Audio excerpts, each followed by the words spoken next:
Assalamualaikum, Dr. Muhammad Fairuz. Saya Nur Hazriani binti Zawawi, GA04638. Saya akan membentangkan analisis penyata kewangan bagi Genting Plantation Berhad dan FGV Holdings Berhad. Genting Plantation Berhad telah diperbadankan sebagai sebuah syarikat Sdn Berhad pada 29 September 1977.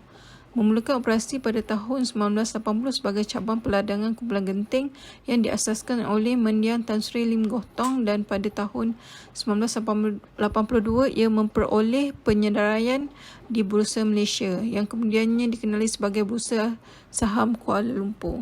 Sejak permulaan operasi, Genting Plantation telah berjaya mengubah dirinya daripada sebuah perusahaan yang sederhana, kebanyakannya berasaskan getah, kepada salah satu kumpulan peladangan kelapa sawit termuka di rantau ini. Bermula dengan hanya 13,700 hektar di Malaysia Barat pada tahun 1980, simpanan tanah Genting Plantation telah meningkat dengan pesat kepada kira-kira 243,400 hektar pada masa ini, tersebar di Malaysia dan Indonesia. FGV Holdings Berhad pula ialah salah satu syarikat perladangan dan pengeluar minyak sawit mentah MSM terbesar di dunia. Ditubuhkan pada 2007 sebagai syarikat Sdn Berhad, FGV pada mulanya beroperasi sebagai cabang komersial Lembaga Kemajuan Tanah Persekutuan Felda sebelum penyerahannya di pasaran utama Bursa Malaysia Securities Berhad pada 28 Jun 2012 sebagai Felda Global Ventures Holding Berhad. FGV secara rasmi menukar namanya kepada FGV Holdings Berhad pada 28 Jun 2018. FGV beroperasi di lebih 10 negara merentasi Asia, Timur Tengah, Amerika Utara dan Eropah, dan tertumpu pada 3 sektor utama: peladangan, gula dan logistik, dan perniagaan sokongan. Penyata kewangan ialah rekod bertulis yang menyampaikan aktiviti perniagaan dan prestasi kewangan syarikat. Penyata kewangan sering diaudit oleh agensi kerajaan, akauntan, firma dan lain-lain untuk memastikan ketepatan dan untuk tujuan cukai, pembiayaan atau pelaburan. Penyata kewangan termasuk penyata aliran tunai, penyata pendapatan dan penyata kunci kira-kira. Penyata pendapatan untung rugi merupakan penyata kewangan yang menunjukkan pendapatan dan perbelanjaan sesebuah firma. Merupakan penyata untung rugi, penyata operasi, penyata keputusan kewangan atau pendapatan, atau penyata pendapatan adalah semua istilah yang digunakan untuk menerangkan penyata pendapatan. Ini adalah penyata pendapatan untung rugi bagi tahun berakhir 31 Disember 2019 dan 2020 bagi syarikat Genting Plantation Berhad. Ini pula penyata pendapatan untung rugi bagi tahun berakhir 31 Disember 2018 sehingga 2020 bagi syarikat FGV Holdings Berhad yang membandingkan hasil kumpulan dengan perbelanjaan operasinya untuk mencapai garis bawah atau untung atau rugi bersih. Penyata pendapatan dibahagikan kepada 3 bahagian. Setiap satunya boleh digunakan untuk menilai kecekapan perniagaan pada 3 peringkat berasingan. Untuk mengira keuntungan kasar, mulakan dengan hasil dan kos langsung serta kos kaki tangan yang dikaitkan dengannya. Ia kemudiannya meneruskan keuntungan operasi yang dikira selepas tidak termasuk perbelanjaan tidak langsung seperti susut nilai, pelunasan, muhibah, penjejasan nilai dan sebagainya. Pendapatan bersih dikira selepas ditolak faedah dan cukai. Berdasarkan rajah ini, pendapatan kumpulan syarikat Genting menurun 5.2% pada 2018 berbanding 2017, meningkat ke 19.1% pada 2019 berbanding 2018 dan menurun 10.23% pada 2020 berbanding tahun sebelumnya. Pertumbuhan telah menunjukkan bahawa segmen perdagangan mencatatkan hasil lemah tahun ke tahun, menerima kesan daripada harga jualan rendah produk sawit berbanding pengeluaran tinggi tandan buah segar. Namun begitu, hasil bertambah baik berikutan kadar tinggi pengambilan biodiesel dan produk penepisan daripada segmen pembuatan hiliran bersama dengan kemajuan dalam segmen hartanah. Berdasarkan rajah ini pula, FGV menunjukkan bahawa pendapatan kumpulan itu menurun negatif 20% pada 2018 berbanding 2017, meningkat ke negatif 1.53% pada 2019 berbanding 2018 dan meningkat ke 6.16% pada 2020 berbanding tahun sebelumnya. Perolehan kumpulan pada suku dikaji meningkat ketara kepada RM4 bilion berbanding 3.15 bilion pada suku keempat tahun kewangan 2019. Prestasi kewangan yang lebih baik itu sebahagian besar disumbangkan oleh kenaikan harga minyak sawit mentah CPO dan penyusutan kerugian dalam segmen gula. Peningkatan ketara daripada kerugian sebanyak 56.8 juta pada suku yang sama sebelumnya setelah mengambil kira peruntukan rosot nilai untuk aset-aset anak syarikat FGV di Kemboja sebanyak 20 juta disebabkan kilang memproses getah itu menghentikan operasi disebabkan kerugian berterusan akibat ketidaktentuan harga getah global. Penularan pandemik menjejaskan permintaan domestik dan global serta diburukkan lagi dengan gangguan dalam aktiviti hulian seperti penuaian dan pengutipan buah tandan segar disebabkan oleh Perintah Kawalan Pergerakan PKP.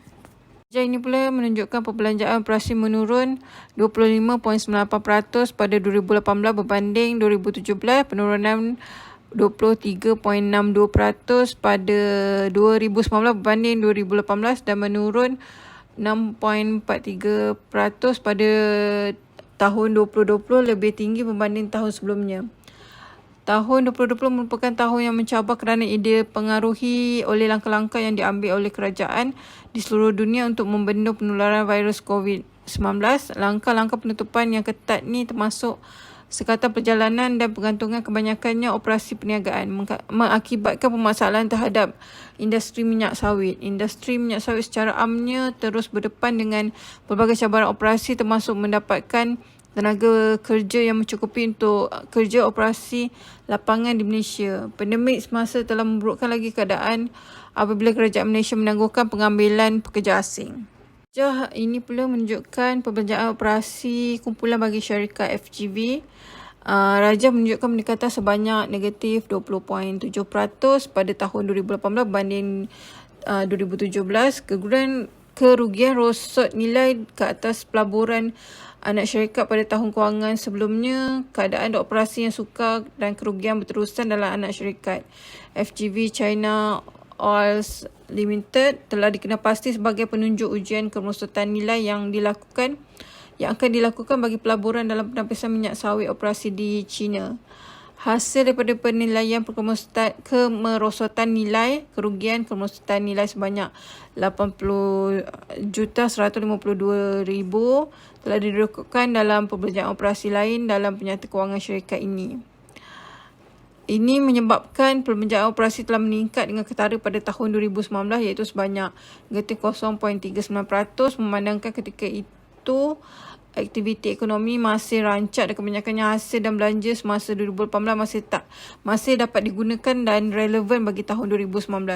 Berbeza dengan tahun 2020 yang menunjukkan peningkatan tidak terlalu ketara iaitu sebanyak 3.75%. Ini mungkin kerana beberapa operasi kumpulan menghadapi penutupan sementara dan kekurangan pekerja asing. Namun bagi mengurangkan kesan penutupan, syarikat mengambil langkah mempercepatkan di seluruh operasi syarikat bagi mengelakkan kekurangan tenaga pekerja. Pendapatan bersih kumpulan dari tahun 2018 hingga 2020 telah mempamerkan peningkatan keuntungan yang tidak sekata. Namun dapat dilihat peningkatan yang berterusan bermula 2018 hingga 2020.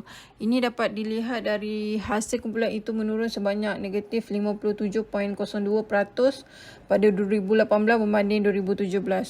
Berbanding tahun sebelumnya, tahun 2019 menunjukkan peningkatan peratusan pertumbuhan sebanyak negatif 11.25%. Pada akhirnya tahun 2020 menunjukkan peningkatan mendadak sebanyak 92.63% jika dibandingkan dengan tahun 2019.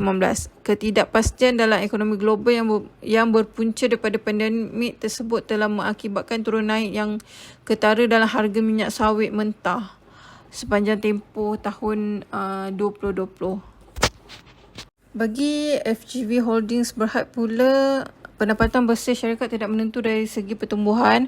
Faktor ini disebabkan oleh penurunan negatif 678.75% dalam pendapatan pada 2018 berbanding 2017. Berbanding dengan tahun sebelumnya, terdapat peningkatan ketara sebanyak negatif 67.5% pada 2019, dan walaupun begitu peratusan masih menurun pada 2020, ia masih lagi negatif 136.16%.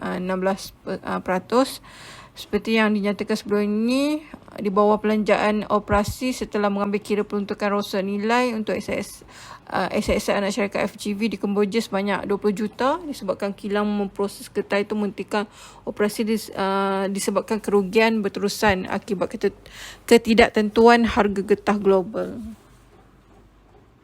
Raja ini pula menunjukkan kedudukan kewangan Genting Plantation bagi tahun 2018 sehingga 2020. Jumlah aset Genting Plantation Berhad menunjukkan penurunan nilai aset bersih sebanyak negatif 7.45% pada tahun 2018, sementara itu aset bersih naik kepada nilai positif 7.99% pada tahun 2019 dan terus jatuh pada tahun 2020 dengan nisbah negatif 0.23%. Secara keseluruhannya, jumlah aset Genting Plantation Berhad berada dalam aliran menurun dan keadaan kewangannya adalah kritikal. Apabila nilai aset bersih firma adalah negatif, ia bukan sahaja petanda bahawa ia berada dalam kesempatan wang yang teruk, tetapi ia juga mungkin menunjukkan bahawa syarikat itu akan dibubarkan. Kedudukan inilah yang menjadi amaran kepada pengurusan syarikat, menunjukkan bahawa kesihatan kewangan syarikat berada dalam keadaan yang tidak baik. Raja ini pula menunjukkan kedudukan kewangan FGV Holding Berhad dari tahun 2018 sehingga 2020.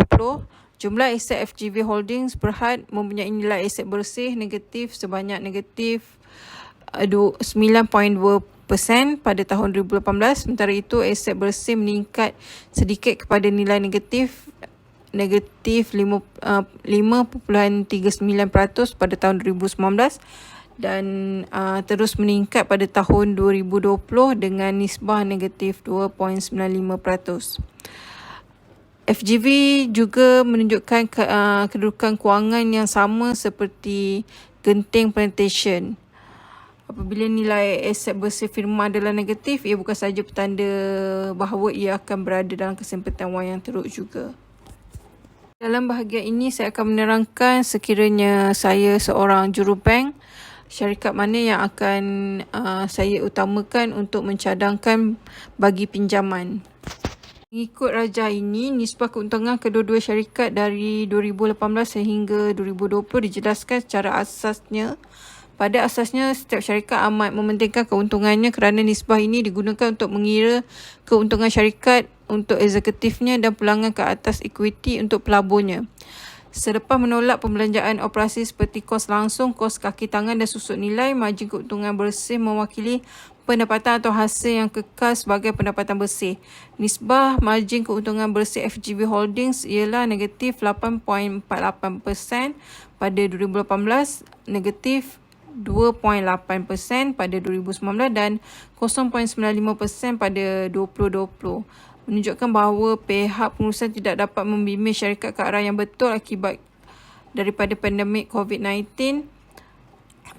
Genting Plantation pula sebaliknya mempunyai margin keuntungan bersih sebanyak 7.72% pada 2018, 5.75% pada 2019 dan 10.6% pada 2020. Menunjukkan bahawa Genting Plantation adalah lebih stabil berbanding FGV Holding. Keadaan ini boleh menimbulkan kebimbangan di kalangan pelabur yang telah membuat pelaburan jangka panjang dalam syarikat FGV Holdings. Meraja ini pula menunjukkan nisbah kecairan jangka pendek yang menunjukkan keupayaan kedua-dua organisasi untuk memenuhi obligasi hutang jangka pendek. Nisbah ini merupakan salah satu petunjuk paling penting bagi keupayaan syarikat untuk membayar balik obligasi jangka pendek apabila ia perlu dibayar. Nisbah kecairan dikira dengan membagikan tunai dan aset cair lain dengan pinjaman jangka pendek dalam liability semasa. Seperti yang ditunjukkan dalam rajah, nisbah semasa FGV Holdings Berhad ialah 1.03 pada 2018, 1.0 pada 2019 dan 1.07 pada 2020. Sementara itu, nisbah semasa Genting Plantation pula ialah 2.42 2.75 dan 3.33 untuk 3 tahun yang lalu. Berdasarkan ini, didapati bahawa Genting Plantation Berhad mempunyai nilai konsistensi positif yang melebihi 1, manakala FGV Holding Berhad tidak konsisten. Hampir setiap tahun dari 2018 sehingga 2020 kurang daripada 1. Oleh itu, nisbah Genting Plantation Berhad adalah lebih berfaedah dari segi keselamatan, kesihatan kewangan dan kemungkinan ia mengalami kesulitan kewangan untuk mendapatkan semua obligasi jangka pendeknya. FGV Holdings Berhad sebaliknya mungkin mengambil langkah selanjutnya untuk mencari cara untuk meningkatkan nisbah semasanya. Contohnya dengan menukar aset yang tidak produktif kepada tunai, meminimumkan pengeluaran dan menawarkan diskaun kepada pemihutang jangka panjang untuk menggalakkan mereka membayar lebih awal. Meraja ini pula menunjukkan nisbah hutang kepada aset bagi syarikat Genting Plantation pada 2018 ialah 44.95%, pada 2018 4.02% pada 2019 dan 4.32% pada 2020. Nisbah hutang kepada aset FGV Holdings pula ialah 64.64% pada 2018, 65.54% pada 2019 dan 64.49% pada 2020. Apabila bertentangan dengan Genting Plantation, FGV Holding Berhad mempunyai tahap risiko kewangan yang jauh lebih tinggi dan tahap leverage yang lebih besar. Akibatnya, jika kadar faedah meningkat, FGV Holding Berhad akan kurang fleksibiliti kewangan dan akan menghadapi bahaya yang besar. FGV Holdings Berhad berkemungkinan besar tidak dapat terus berdaya maju jika ekonomi jatuh ke dalam kemelesetan. Sementara itu, nisbah equity hutang Genting Plantation Berhad ialah 81.67% pada 2018, 67.21% pada 2019 dan 67.55% pada 2020. Sementara itu pula, nisbah equity hutang FGV Holdings Berhad ialah 182.79% pada 2018, 190.18% pada 2019 dan 67.55% pada 2020. Nisbah hutang kepada equity 1 menunjukkan bahawa kedua-dua pelabur dan pemihutang mempunyai kepentingan yang sama dalam aset syarikat. Mungkin asal daripada nisbah yang lebih rendah, FGV Holding telah menyediakan firma yang lebih terjamin dari segi kewangan berbanding Genting Plantation yang mempunyai nilai yang lebih besar. Genting Plantation berkemungkinan besar dilihat sebagai risiko yang lebih tinggi oleh pemihutang dan pelabur daripada FGV Holdings Berhad yang mempunyai peratusan yang lebih rendah. Carta ini pula menunjukkan carta alih tunai bersih operasi bagi kedua-dua syarikat.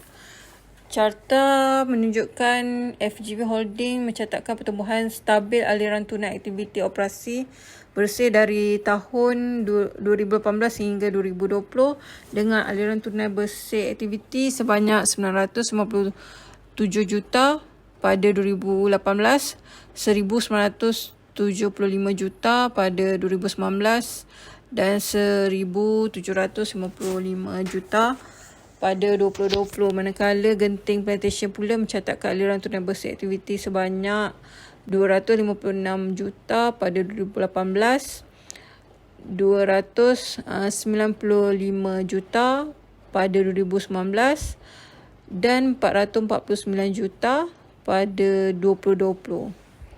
Setelah membuat perbandingan nisbah, Genting Plantation mendapat markah 8/9 daripada penunjuk berbanding FGV Holding Berhad, dan sebagai seorang jurubank adalah risyokan untuk memilih Genting Plantation Berhad berbanding FGV Holdings untuk cadangan pinjaman. Sekali saya akan mengandaikan diri saya sebagai seorang pelabur, syarikat mana yang saya ingin melabur.